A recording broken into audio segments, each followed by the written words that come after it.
Hello, everyone. Welcome to MACSMIN 2025.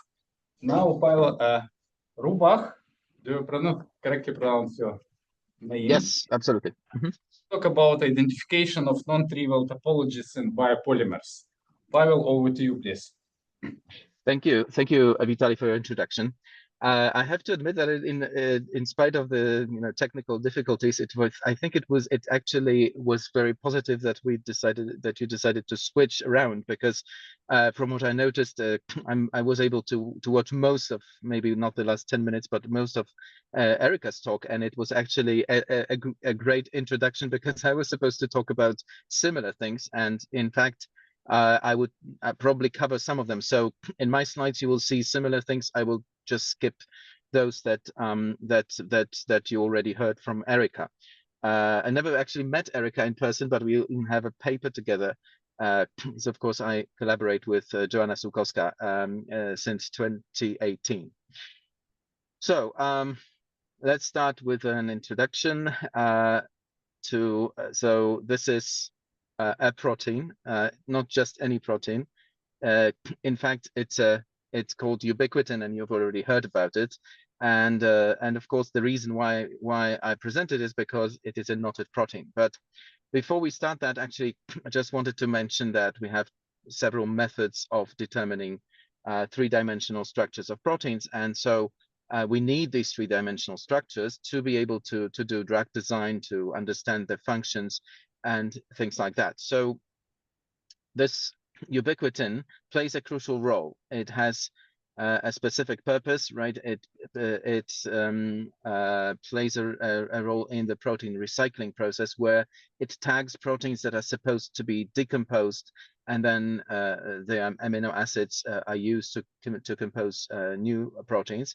And as Erica mentioned, the fact that it has a knot in this case is important, because it prevents it from itself being destroyed in that during this process. And so this is one of the few examples where we know why this knot is there, that it actually plays a practical role. There probably are many more examples, but we still don't know the details.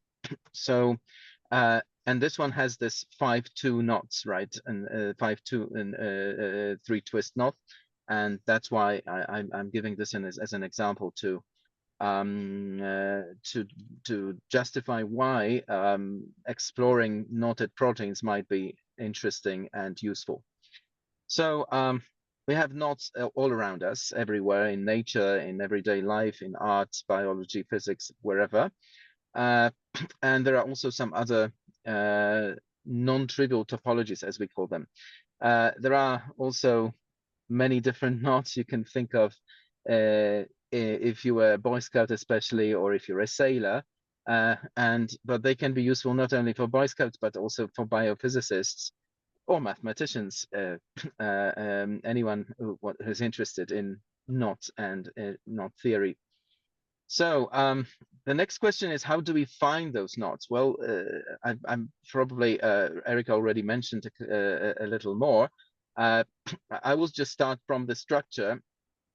So to determine a structure, we can either perform some experiments using, for example, cryo-electron microscopy, or more traditional way using X-ray crystallography, which is today mostly done in synchrotrons. And these ways are good, very accurate, but pretty costly. Roughly, I mean, these are estimates, $10,000 per structure. The other option that we have since 2021-2, I would say, is that we can use AlphaFold or any other of the prediction models to predict a structure. And this is now quite accurate. Of course, maybe not with all the details regarding ligands and all the and other elements or side chains. This is only now introduced in the latest AlphaFold model, which also has certain restrictions as far as the licensing and use in academia is concerned. However, on the other hand, this is much less expensive.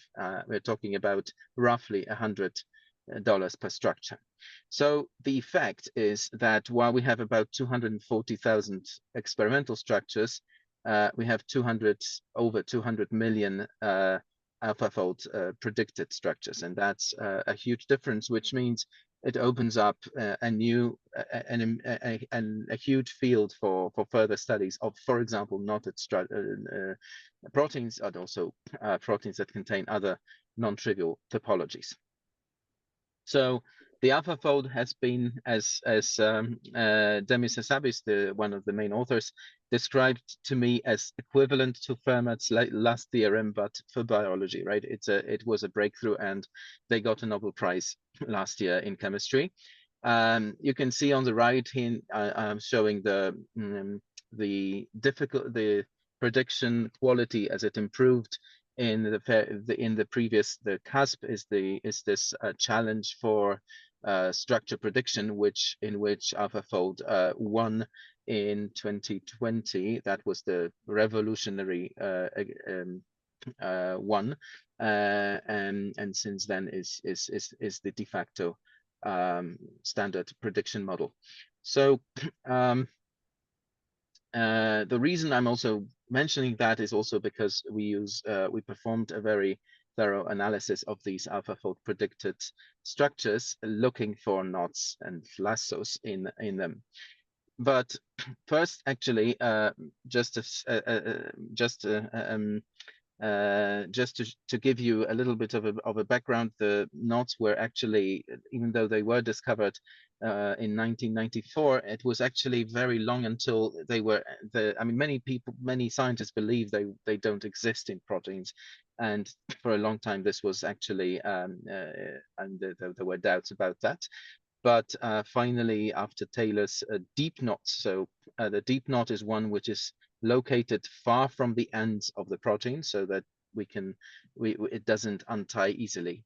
And once these were found, and slowly the idea of having knotted proteins was basically confirmed. So when I think Erica mentioned that we have the distinction of a knot and a knotted protein is that a protein is basically an open chain, whereas a knot, according to the mathematical definition, can be only identified on a closed structure, right? So we have different ways of closing the structure.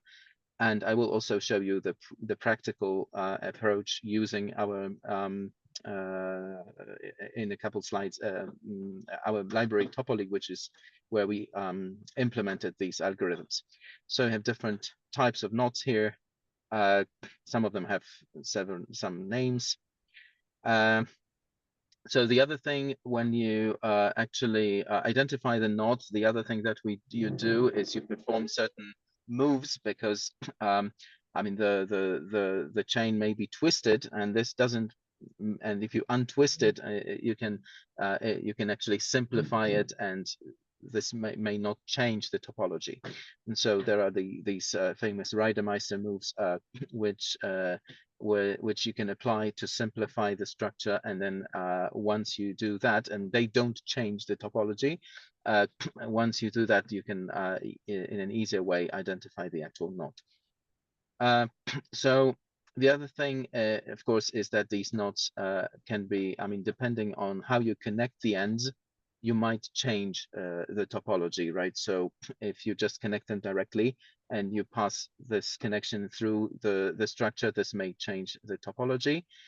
So there are several other ways. The idea of connecting them in well, in infinity, let's say, that's one. We use something, usually this is the most common approach that we have implemented, is the sphere. So we basically enclose the protein in a sphere and then connect to some randomly chosen points on the sphere, and using that and then this means that these points are randomly chosen, which means that this is a probabilistic method, because you basically will randomly choose, let's say, 200, 300, 500 points, and then depending on how many of them will actually will not cross the protein, well then you may have a different probability of having a knot on a structure. I will demonstrate that in a minute using Topoly. So the other, I already mentioned. So Topoly was we came up with so basically when I started working with Joanna and the other people in our lab, we had different codes, let's say, different, and then, well, it was difficult to integrate all that, and so we decided at some point we need to just put all this together and make it available so that we, but also other people, could use it. And so we assembled all different algorithms, also implemented in a whole layer of which performs some simple operations on those. It doesn't have to be proteins, actually. It could be any polymer, and we accept just the coordinates, which could be of anything, any chain. And we can use this library to identify knots, links, slip knots, lassos, theta curves. These spatial graphs are actually theta curves, and also any random polymers. So it's pretty powerful. I will try to show you the basics in a minute. So yeah, knots, mentioned that. We can also identify, of course, the type of a knot or slip knot, a link or a lasso.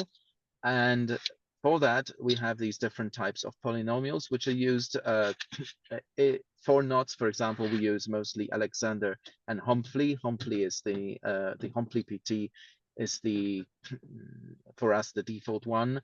But there are other ones for other types of topologies. The other thing we also use, for example, for identifying lassos is the Gaussian linking number, the GLN. I will explain this in a couple slides in details.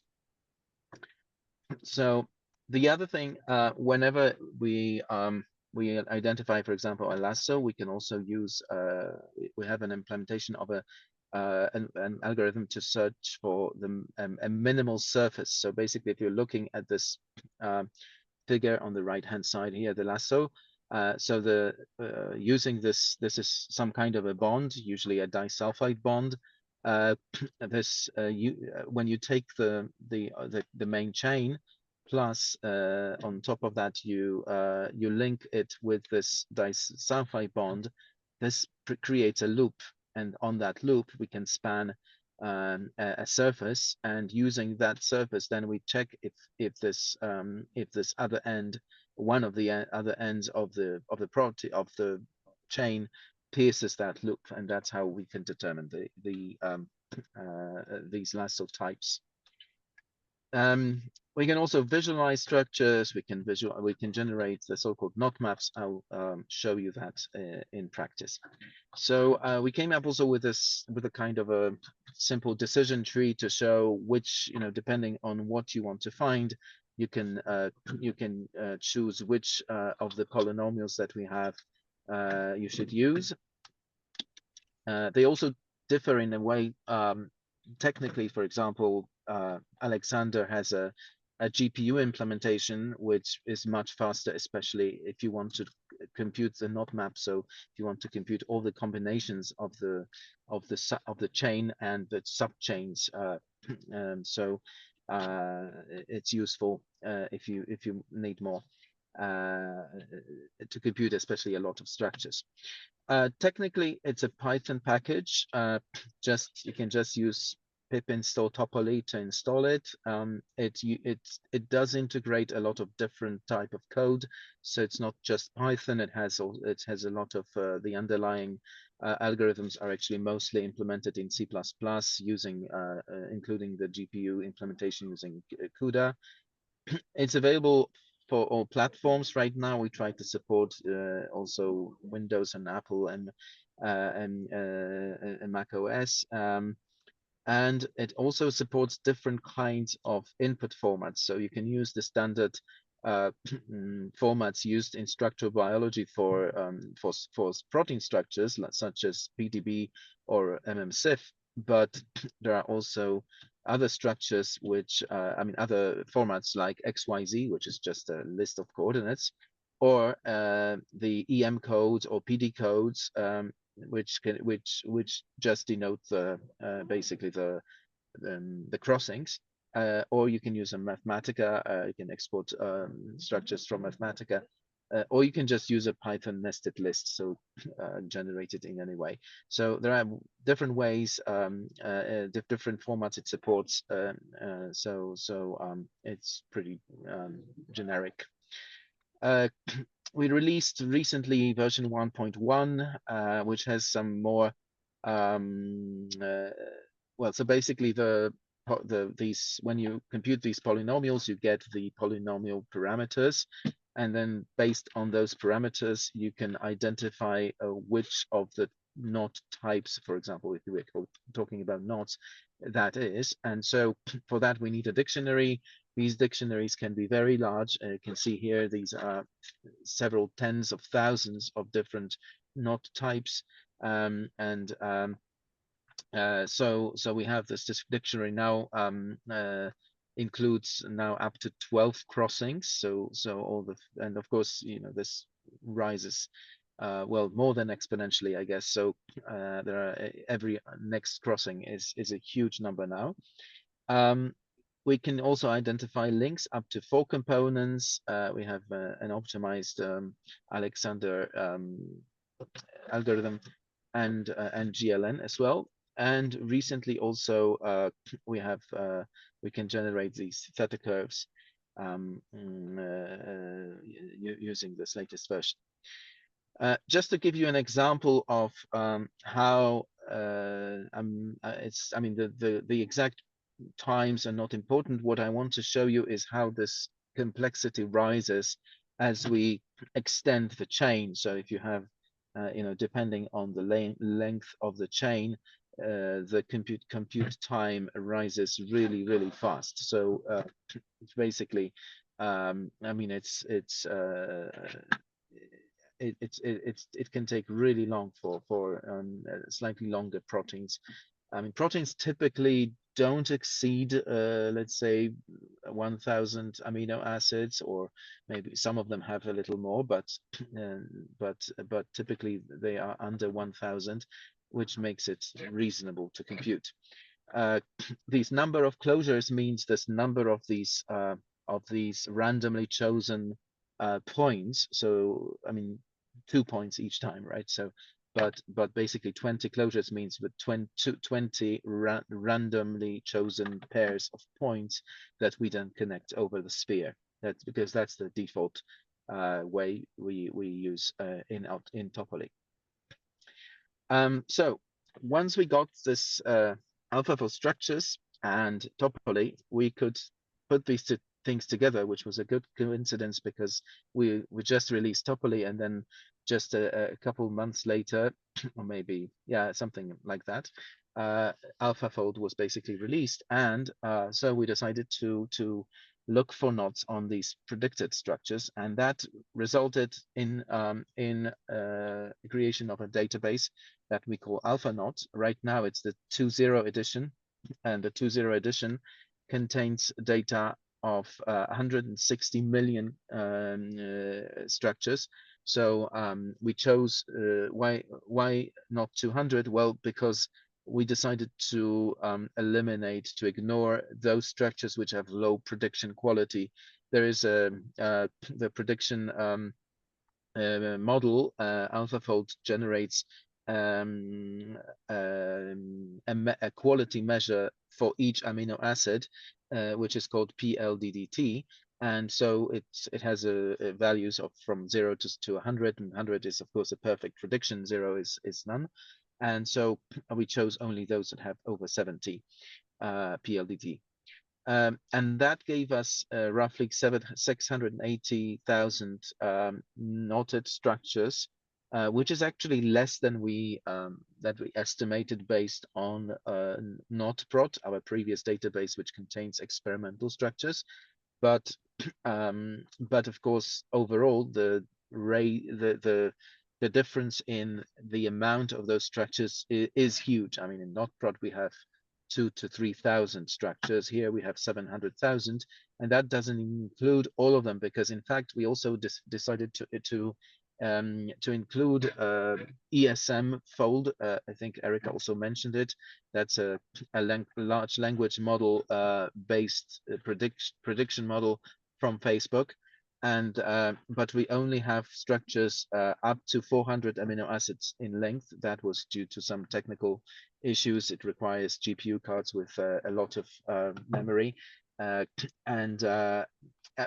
as we notice also, it's not as good as AlphaFold, and I think now most people actually focus on AlphaFold and some of its modifications.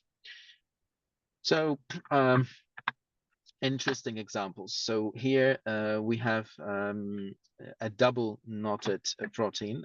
So you have a protein which has 2 knots, and so, and I also want to show you here on the right hand side, you have this knot map. So this knot map you can see on the y axis. It's numbered from the beginning up on the top and the end of the chain at the bottom, and the x is numbered normally, I would say, from the beginning on the left hand side, and right hand side is the end. And this way these points here will actually pinpoint the beginning and the end of the on the chain where a certain knot is actually found. So we're looking mostly for this furthest top right corner, and that corner will tell us where is this knot is located, at which from which amino acid to which amino acid. And of course here you can see that clearly we have like these 2 dark green rectangles which show us two knots. And so, and by the way, we call this maybe these arrows are not very good for this double knotted case, but generally that location, so this range of the chain we call knot core, and that's where the knot is actually located, and knot tails are the other parts. So we usually have 2 tails, right? The C tail and the N tail. So this is a very recent also achievement. These structures have been verified also experimentally, and they are available in the protein data bank now. And another one which is even newer, these are not even released or I think published yet. These are the so-called knot solenoids, and here you can also see these 2 structures. They will be released shortly. So I will actually also show you in a moment these databases, and but first let's go to lassos. So another topology Eric also mentioned are lassos, and this is leptin is one of the examples of a lasso protein. It plays a crucial role because it's responsible for regulating our the process of hunger, and so it can regulate obesity. And so this is an example of a protein with a lasso. So we've done the same thing as with alpha knot for lasso proteins. We looked at AlphaFold, and we have also an older database called LassoProt, which contains the experimentally solved proteins with lassos. But for AlphaFold predicted proteins, we also came up with a new database, which was only published this year. It's called AlphaLasso, and it contains well 2.2 million of these non-trivial lassos, because Eric also mentioned there is this L0, which is not really considered a lasso. So if we include that, then it's almost 16 million. Without it, it's 2.2 million structures with lassos. And here you can see more or less the functionality of this database.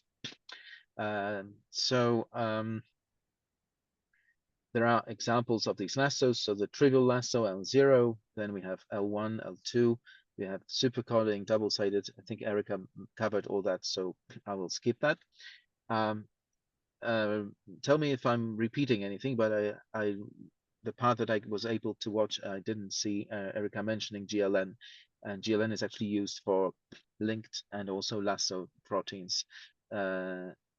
Anyone, I mean, Vitaly, can you just confirm? Should I go into these details here? Yes. Yeah, I think Erica didn't mention the linking number. Okay, good. So basically, this is so when we look for lassos or links, we also have a database called LinkProt, by the way, which has experimentally solved proteins with links. We haven't done that for AlphaFold, and I don't think we are planning right now.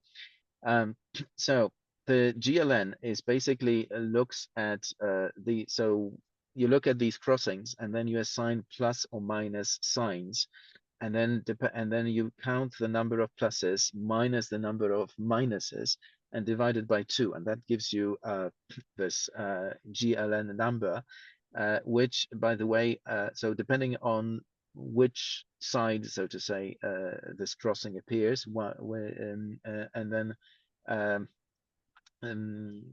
you will see that, for example, this has actually 0, sorry, and so more formally, I mean, this was actually introduced by Gauss, and there's a formal definition here, and then we have some examples. So these two, for example, this first one, this has a link, a GLN of 1.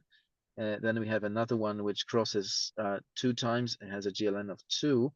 And then we can have also some open, I mean, not fully closed structures. And then this GLN may not be an integer number. It's not an integer.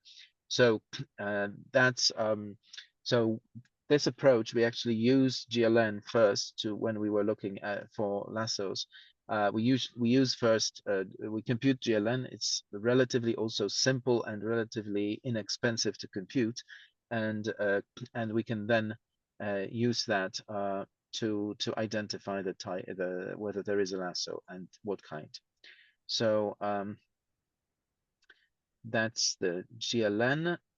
And finally, I mentioned minimal surfaces, and so here we can see on the right hand side, you can see this red surface. That's the surface, and you can also see here, I don't know how well, but there's this in here in between, you can see this yellow part with something like looks like balls.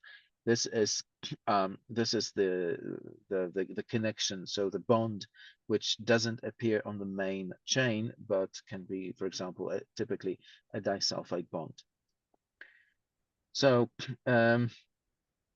it's not an invariant, but it recognizes all these non-trivial links, and we can it can indicate the exact places where these two components cross.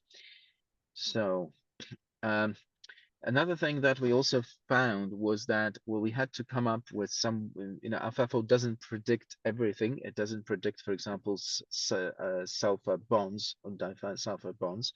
So we had to either look at them by looking at the distances between different atoms, or the other thing that we actually came up with was an ML algorithm, a machine learning algorithm that was able to detect them in an easier way. And as you can see, it detects different types, disulfide, but also amide and ester and thioester. And in most cases, apart from ester, which are not very common, by the way, which also explains the lower accuracy, the accuracy is really decent. And so we're able to, we use this approach in AlphaLasso to identify where the bond is located, and then based on that we can we run this minimal surface algorithm, we identify the minimal surface, and then we can see the number of piercings and decide on the type of a lasso. So when we worked on that, and think that might have been in a result of also mentioned in this table, is that we identified also new types of lassos. And the other thing Erica also mentioned are actually these lassos with knots, something which is really new and not very researched so far. But in fact, I have actually recently implemented an integration between the Alpha Lasso database and the AlphaNot database. I think it's actually right now in Alpha Lasso. I'm not sure if it's in AlphaNot as well. What it allows you to do is basically you can search for knotted, so Alpha Lasso, so proteins with lassos that at the same time have knots, and so this should be, and this way you can identify these combinations of knots and lassos also in the database. By the way, it's not just a database, it's also a web server, so you can actually upload your own structure and also get it computed over there. But I'm not sure, I don't think it will be able to do both, because these are two separate process flows. One is on Alpha Lasso, another one is on AlphaNot. You'd have to upload it to both and see if the same structure gives you some results on both. That's it in terms of my presentation. So the next part, I would like to show you the practical, use of Topoly, and at least the basics, and also these databases. So how much time do I have? Paweł, as you like, 10 minutes easily. So you started 10 minutes easy. Okay. 20 minutes later. Sure. Okay, sorry. Yeah, let me, this isn't, somehow this doesn't.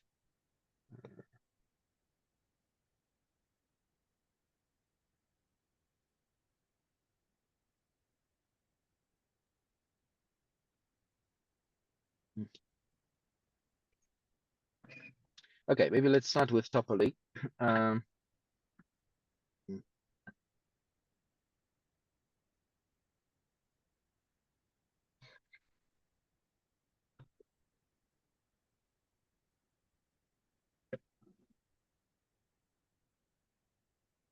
Yeah, it's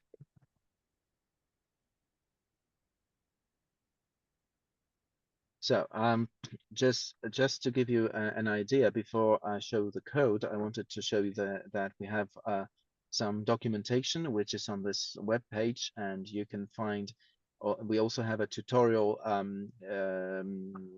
GitHub repository, so you can actually go ahead. There's this tutorial package which you can open up and see some code. I will actually use some of these examples, but also I prepared also some special ones. So here you can see also the explanation of all the parameters. I will explain the basic ones for knots and the GLN. So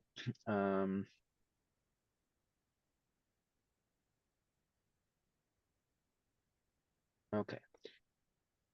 Yeah, except that I haven't identified that.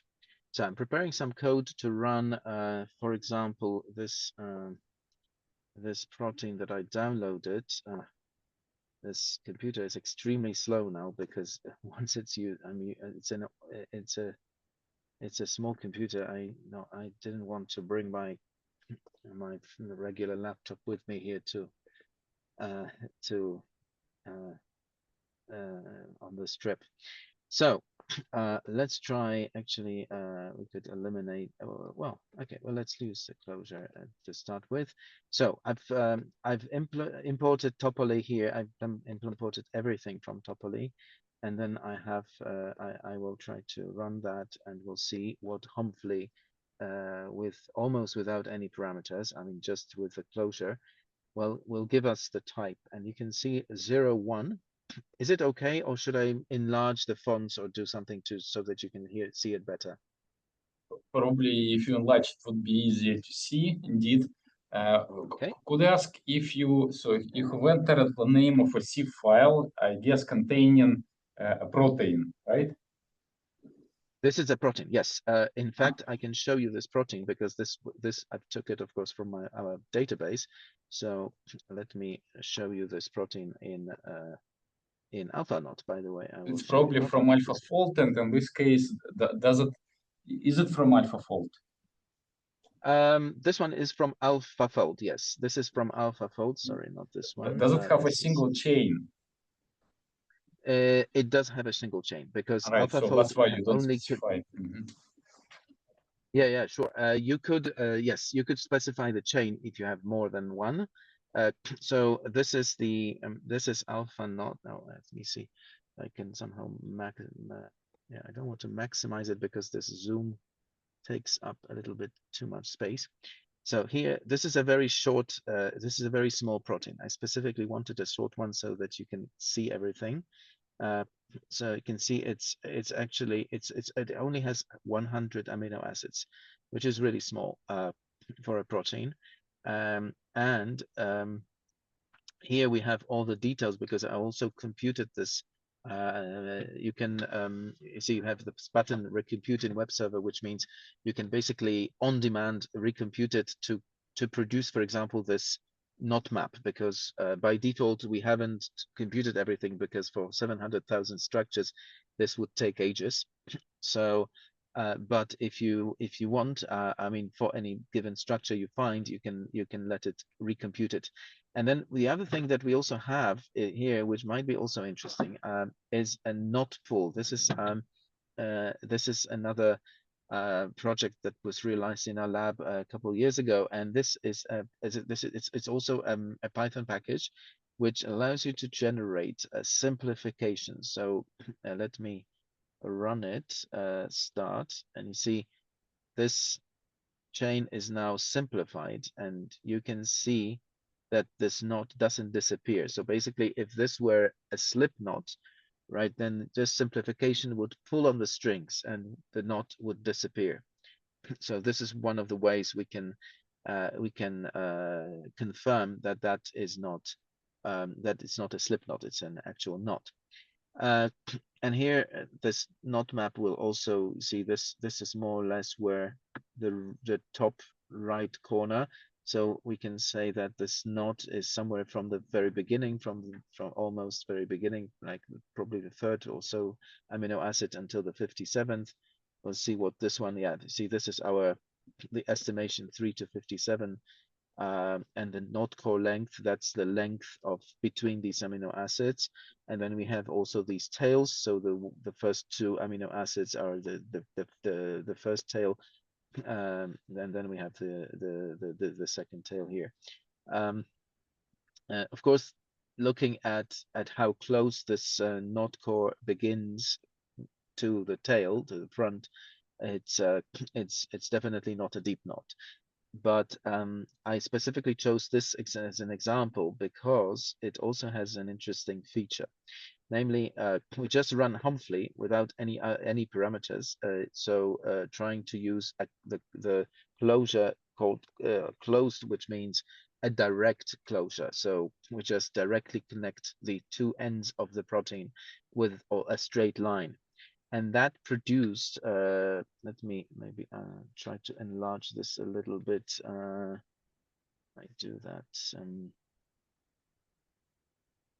Oh, okay. I think it'll be easier if I just, because I know how to easily do it on a console.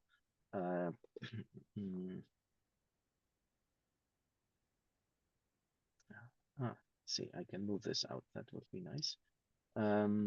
So here we can move it.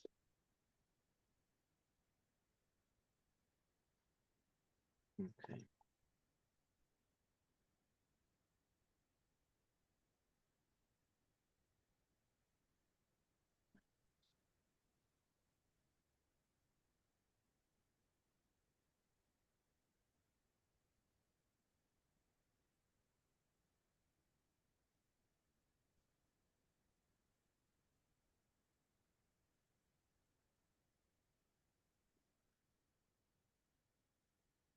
Okay, so there we go. So you can see it according to this code.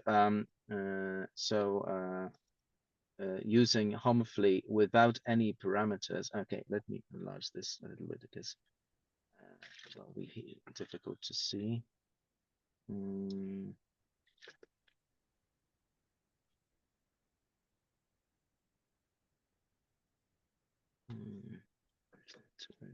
is it? There's somewhere this. Editor. Okay. Sorry.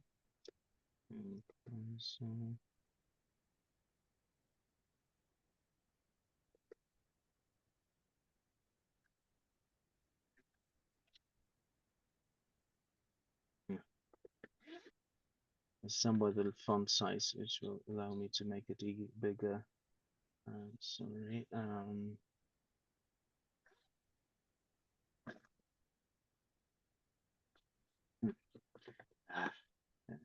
It's difficult to find when you don't.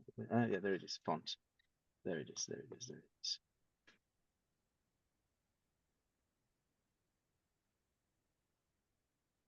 Okay, so hopefully now you can see it better. So, so you can see that homophily without any parameters and with closure closed, which is the direct closure, shows us an unknot. Now we'll change it to closure 2 points, which is our default setting, which uses this sphere. And let's test it now.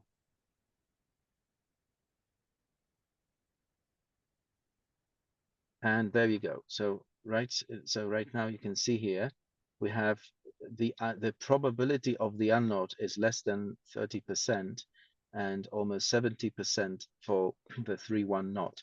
And that's more or less what we also have in the data, but in alpha knot. So it's an example where the closure, depending on how you set the closure, this this topology changes. We can also, the other thing that we can also do is we can set tries, which is basically the number of these closures I mean, the number of those closures that are randomly chosen. So let's see if we can increase it a little bit. I think the default is somewhere around 200, if I recall, 200 or 300. I mean, see the results are similar. It shouldn't differ very much, especially in such a simple case. It's a very short protein. The other thing that we can also do is we can also turn off translate, and you can say translate false, and that will mean that we will not, instead of looking at the type of the knot, we will actually get the actual polynomial. So you can see here, this notation right there is actually the notation of the polynomial parameters for each, and this is this will then be translated using our dictionary into the knot type. There are, of course, certain cases which are, but very few of them, but there are some cases which are not unique, where the same polynomial parameters may give you some different kinds of knots, but they're very rare. So the next thing that we could do, but I cannot do it really on this. Yeah. So is it okay to ask, so the last two outputs are different because of this random closure, right? Yeah, I mean, but you can see that this is, I mean, of course, this is, here you have 67%, here we have 67, here we have 69. This was with less closures, right? So here, I think the default is 200.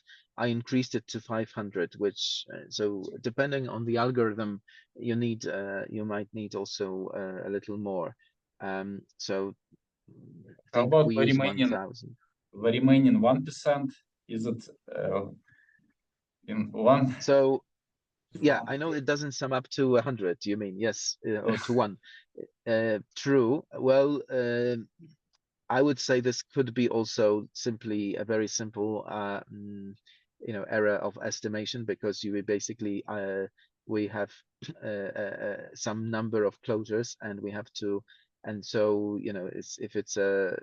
if we have 70 out of 200, you divide 70 by 200, you will not get a nice equal number. So it can be just a result of that. I don't think there's, and in this case, because there are also some cases where there is actually maybe there is an option called hide trivial, but I don't think in this case we would find anything, because it's a very simple it's a very simple protein, but we have this option, and this option will actually, when we now run it, sorry, which one is here?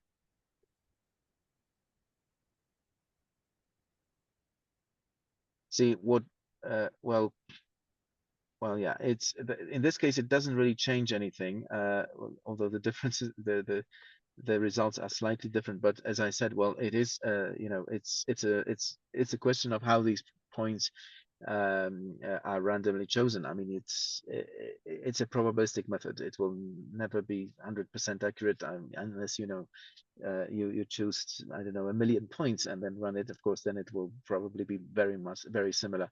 The results will be similar. So the hide trivial will only hide those results which are under 20%.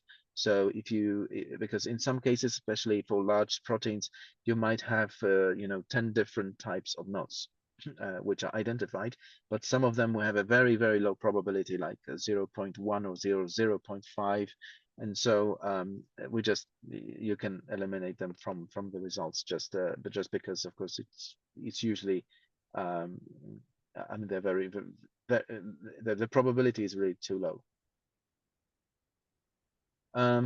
So this is Humphrey. Now we can also do the same with a different polynomial. So let's see. Let's print here. We know this is Humphrey.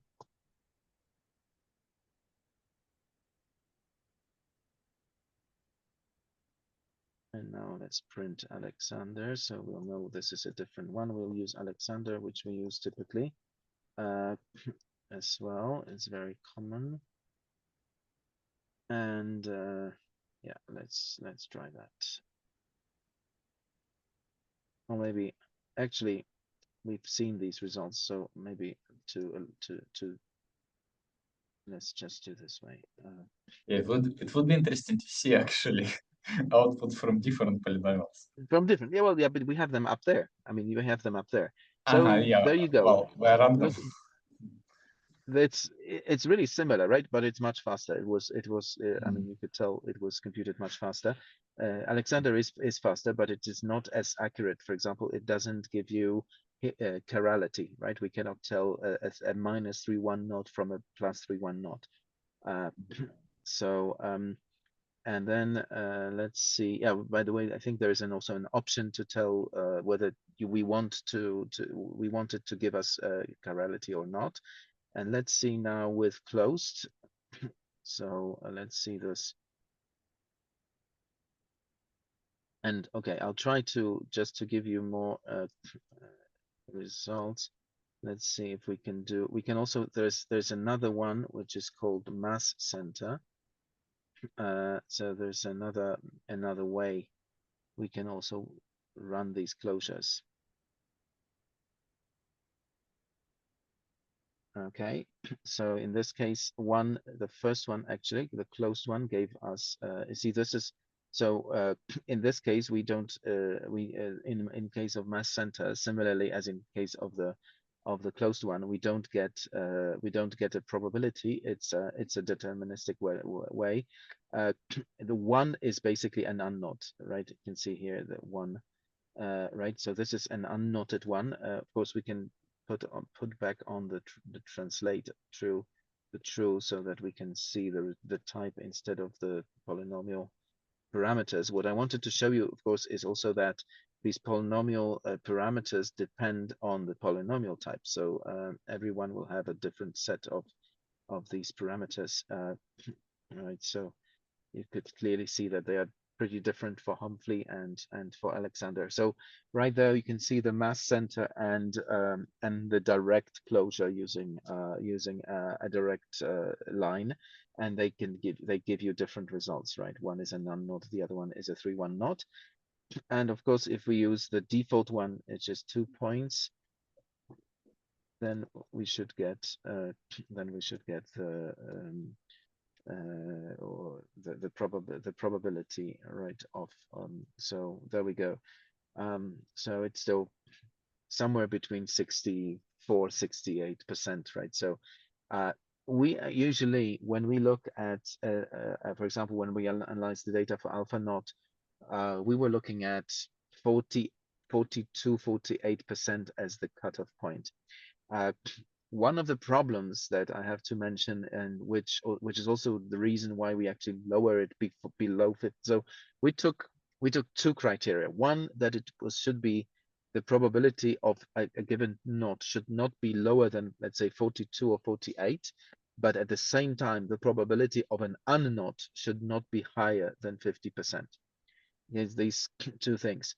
The other thing is that we also have cases, these are rare cases, but there are cases where we have one knot inside another. And that's something that, well, in that case, none of these will have, you know, a very high probability. So you can have something like, you know, 30% one, 30% the other, but at the same time, the unknot will be also 30% or roughly, right? So, so we can tell that it looks like it's knotted, but if you take a strong criteria, like, you know, looking for 40-48%, you might actually not find this case.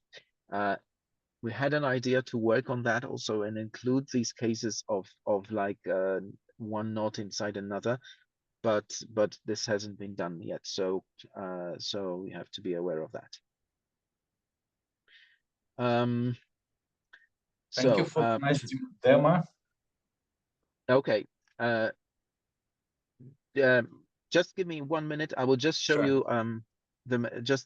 so I will just mention, I will not compute it because this takes forever, especially on my little laptop.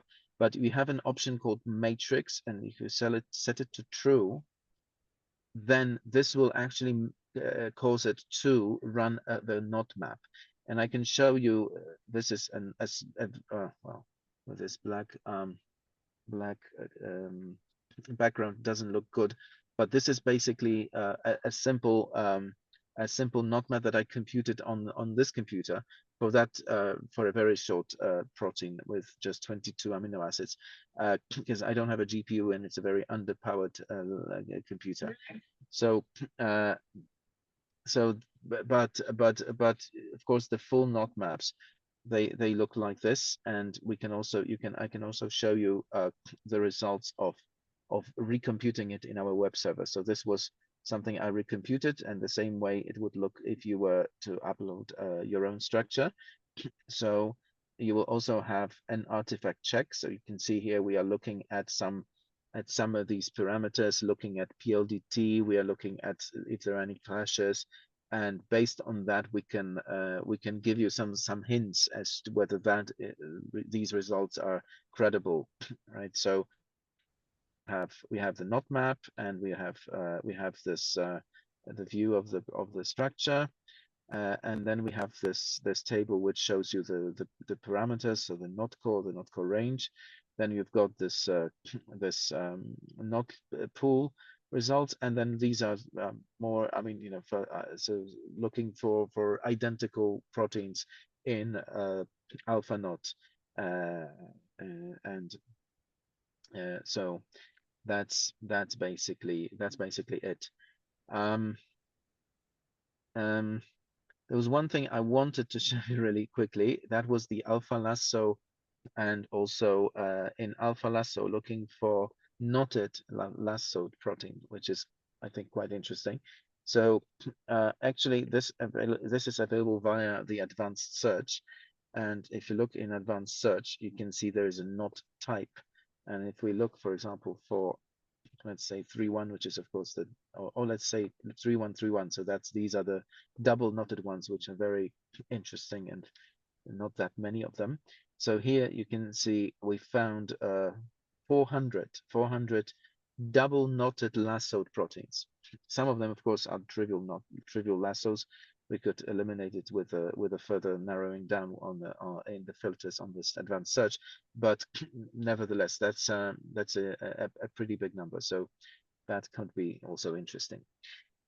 I could talk forever, so so Vitaly, if you, I mean, if that's enough, I can stop here. If you want to know anything more about Topoly, or I'm open for any questions, so let me know. We'll certainly have questions, so let us thank first Paweł. Okay, well, I'm good. I'll stop recording in case